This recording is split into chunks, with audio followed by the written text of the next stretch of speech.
where we hand things over to you. We call it Your Shout, and it's when we ask you to get in touch about problems in your area, things you'd like to change. This week it's the turn of Neil Mackay. Neil owns a hardware store in Cambridge and he's fed up with shoplifters. So here you go, Neil. This is Your Shout. I'm Neil Mackay, Managing Director of Mackay's of Cambridge.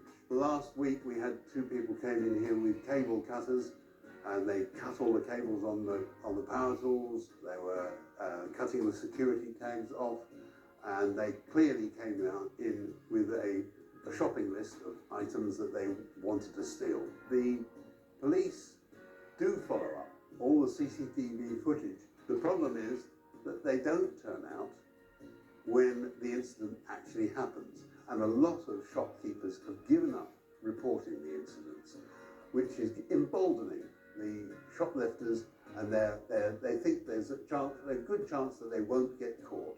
The last two Home Secretaries, Priti Patel and Suella Braverman, have both made pronouncements saying that police should turn up to all these incidents. The problem is, they say they have budgets and they have restrictions and they have an issue with resources. My petition has been set up. It requires the government to ensure the police turn up to all shop theft incidents that are reported to them. It takes, would you believe, 12 sales to get back to where we were before somebody stole something. We're in a very bad state, and I'll finish up with all my stock hidden behind the counter. That's Neil for you. I mean, Alice, he was saying that thieves feel emboldened because police are not turning up. Should the police, do they have an obligation to turn up to every single shoplifting incident? This is something I've been really focused on here, and I went to a Co-op store a few weeks ago, and the stories were really shocking. I mean, when you've got cheese locked up, something is going wrong. And they were saying that it is a challenge when police don't come, but there is, as was acknowledged, a problem with resources. Labour's committed to put 13,000 extra police officers back on the beat, town centre patrols, and also I think it's really important to have a deterrent, a stronger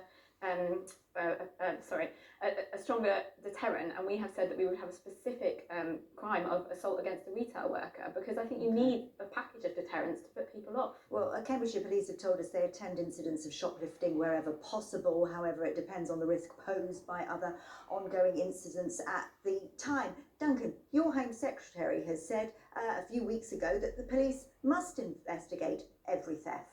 Yeah, it's not possible, is it? You remember I was a retailer running as a director of a fairly large, well-known department store in Holt. I can remember being like that gentleman in the middle of it. And yes, the police do need to come out. But of course, the problem is, Amelia, today, they are tackling increases in rape crimes and increases in domestic violence. I'm complaining in my constituency about the number one complaint of speeding, and we don't see them being Was the Home Secretary right to come out and say the police must attend every theft? The Police Federation turned around and said we haven't got the resources. How can we possibly do that? Well, but I mean, the police are there to help protect us. So yes, they should be investigating as many possible crimes as they can. But yes, on a day, if there is a tea towel theft, or there is a domestic violence theft and the resources are not stretched, I think we can all work out here where they're going to be putting their priorities. I mean, Annabelle, all parties like to say we're tough on crime. We've heard that before, haven't we? But in practice it is more difficult, and, you know, like everything else, it costs money. That's right, as you say. I mean, there's such a focus on law and order. This election campaign has pretty much started, and both parties, all the parties are focusing on law and order, and I think that's an example of why. What do you say? As a former retailer to a retailer, what do you say to Neil then? Well, it's an extremely heartbreaking and distressing situation to be having theft taken. That is basically taking straight out of your till, your livelihood. Is it going to change for him, do you think? I suspect in the short term it isn't going to change straight away because of the resources that the police have, and as I said before, just that priority of the other higher figuring crimes which are always on the increase. Briefly, Alice, your message for Neil. Well, I think actually the message of the government, that the resources comes from the government, and they've made decisions that has resulted in less police. And can I just say that the police minister, I think, was encouraging shop workers to do citizens' arrests. Now, when I spoke to people in the Co-op about that, they were just like, this is impossible. How are you meant to take on shoplifters who come in every single day? All right, thanks to all of you so much. And Thanks to Neil for doing your shout for us this week. So what would you like to shout about?